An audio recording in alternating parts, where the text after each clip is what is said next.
আসসালামু আলাইকুম রাহমাতুল্লাহি ওয়া বারাকাতুহু। সম্মানিত প্রিয় দিন দরদি ভাই ও বোনেরা, আজকে আমি আপনাদের সম্মুখে নিয়ে এসেছি প্রতিটি রোজার জন্য নিয়ত করা কি জরুরি, নাকি নিয়ত না করলেও রোজা হয়ে যাবে, এই বিষয়ে আমাদের কাছে শরিয়ত কি বলতে চায়। তো আজকে আমি সেই সম্পর্কে একটু আলোচনা করব ইনশাআল্লাহ। রমজানের প্রতিটি রোজার জন্য নিয়ত করা জরুরি।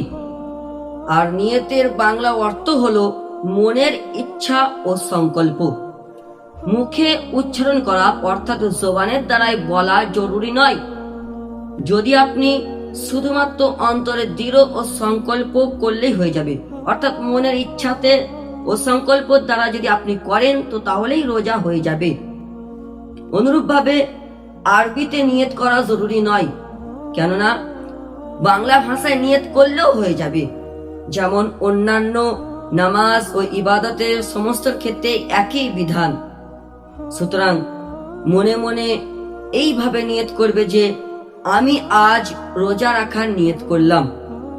আর সবথেকে বিষয়বস্তু হলো যে নিয়তবিহীন একটি রোজাও শুদ্ধ হবে না।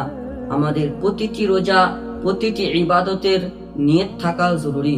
নিয়ত ছাড়া কোনো ইবাদত কবুল হবে না।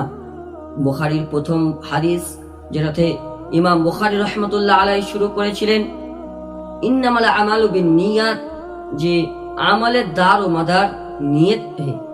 ঈমান আমলের দার ও মাদার ইমাম বুখারী রাহমাতুল্লাহ আলাইহি সহিহ বুখারীর মধ্যে প্রথম হাদিস বর্ণনা করেছিলেন, ইন্নামাল আমালু বিন্নিয়াত, প্রতিটি আমলের দার ও মাদার ইবাদত, প্রতিটি আমলের দার ও মাদার হলো নিয়ত। নিয়তবিহীন কোনো কাজ পরিপূর্ণ হয় না।